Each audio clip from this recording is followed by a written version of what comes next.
لو جربتي طريقة البسكوت دي هتلاقي نفسك دايما بتعمليها مقرمش جدا وفي نفس الوقت خفيف، ولما تحطيه في اي مشروبات سخنة هتلاقيه يدوب بسرعة بس برضو في حتة القرمشة.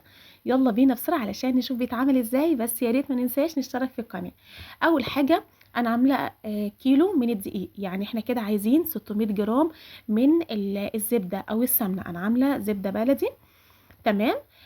بس لازم تكون متلجة جدا زي كده، او لو مش من الفريزر بس تكون من التلاجة، لازم تكون متلجة. وبعد كده طبعا بنقعد نعملها بالمضرب لحد ما تكون قدامنا كريمي زي ما احنا شايفينها دلوقتي. اول ما بنلاقيها كريمي معانا، يعني لما بتيجي بتشيليها من المضرب بتلاقيها مش ماسكه في ايدك خالص بس هي كريمي. هنجيب بقى السكر البودر. السكر البودر كيلو الدقيق عليه كوبايتين ونص سكر. لو عايزه ما يبقاش مسكر قوي حط كوبايتين بس. وبنحط بشويه صغيرين علشان عارفين ان السكر البودر بيطير معانا، فبنحط بالشويه الصغيرين. عايزه تشتريه تمام، لو عايزه بالمطحنه بتاعه الخلاط تطحنيه تمام.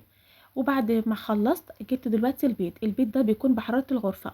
كيلو الدقيق عليه 4 من البيض، ويا ريت يكون البيض كبير شوية، تمام. وبناخد بالواحدة زي ما احنا عملنا كده وبنحط. ممكن تكسري بالواحدة، مش لازم تحطي في البولة بالاربعة زي ما انا كنت عاملة. وكل مرة بنحط وبعد كده برضو بالمضرب، وبنعمل على اتجاه واحد، على قد ما بنقدر بيكون على اتجاه واحد. بس بعد ما اخلص خالص وهلاقي بقى ان هو خلاص مش الصفار والبياض مش باين، هنجيب دلوقتي، دي حاجة اختيارية بس بجد لو عملتيها هتلاقيها حلوة جدا.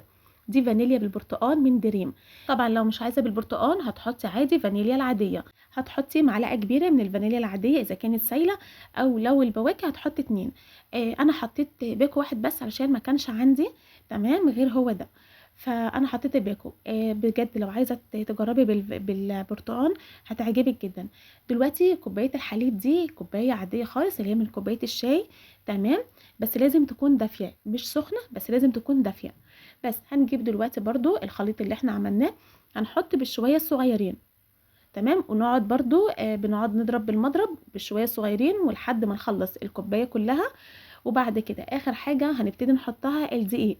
عايزين برضو نخلي بالنا من الناس المبتدئه، نكون عارفين العجين بتاع الكعكة او البسكوت او البيتيفور او الحلويات دي لازم يكون حاجة معينة، احنا مش زي ما بنعجن العادي. ده كيلو دقيق متعدد الاستخدامات. طبعا انا نخله كويس. وبعد كده حطيت دلوقتي كيلو الا ربع، حطيت دلوقتي رشة ملح، وحطيت معلقة صغيرة مليانة من البيكنج باودر.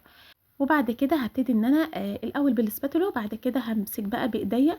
احنا مش بنعجن عجين زي ما بنعجن العجين العادي. للمبتدئين البسكوت والكعك والبيتيفور وكل الحلويات دي بتبقي فاتحه ايديكي وبصوابعك كده، وبتحاولي ان انت تخلي الدقيق ممتزج بالخليط اللي احنا عاملينه، من غير ما ينفعش الحلويات دي يكون ليها عرق. ماشي، يعني مش هنقول ان احنا بنملك العجين زي ما بنعمل العجين العادي، تمام، علشان خاطر ده ما ينفعش يبقى ليه عرق. بس. وبعد كده هخلص خالص، ما بياخدش معانا اقل من 3 4 دقايق. وبعد كده بقى خلاص بكيس الحلواني او بالمكنه على حسب اللي متواجد عندنا، وهنبتدي ان احنا ننقش البسكوت. بعد ما خلصت ولقيته فعلا مش محتاج سمنه ولا محتاج شويه لبن ولا اي حاجه، انا ما زودتش اي حاجه. ده دلوقتي اللي انا هعمل بيه، مش هعمل بالمكنه، هعمل هو الكيس بتاع الحلواني ده، الحلويات، تمام. وهحط فيه اللي هو بتاع البسكوت ده. وبعد كده هبتدي ان انا انقش بيه، وطبعا كل واحد على حسب اللي هو هينقش بايه. بس هاخد بالجزء بس، طبعا لما بناخد بنغطيه الحاجه علشان خاطر ما تنشفش معانا. وزي ما قلت لو لقيتي مثلا العجين معاكي تخين شويه، ممكن تحطي حاجه بسيطه من اللبن بس ما تحطيش كتير. المهم عندك بيبقى طري جدا بس مش ملزق. العجينه بتاعت البسكوت بتكون طريه جدا بس مش ملزقه. بس الصينيه اللي انت تحط فيها مش محتاجه ان انت تحط ماده دهنيه، علشان احنا طبعا عارفين ان هي اصلا كلها سمنه، فمش محتاجين. عايزه تحطي سمنه بلدي زي ما انا حاطه اللي هي الصفرة، تمام. عايزه تحطي اي نوع زبده، فدي حاجه طبعا بتكون اختياري، بس زي ما احنا عارفين انا بحب بصراحه السمنه البلدي، اذا كانت الصفرة او اللي هي اللون العاديه، تمام. وبعد ما اخلص طبعا الفرن بتكون مولعاها على درجه حراره 180.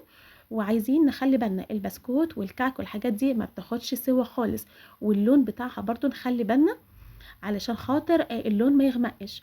وبكده خلاص زي ما احنا شايفين انا ما عملتلهوش نشادر لسبب، علشان النشادر ممكن لو حطينا نشادر بينفش معانا وبيخلي الرسمة تروح منها. لكن لكن انا بصراحة ما حطيتش نشادر عشان بحب الرسمة تكون موجودة. وبكده خلصت وصفتنا، وكل سنة والكل بألف خير وبصحة وسلام يا رب.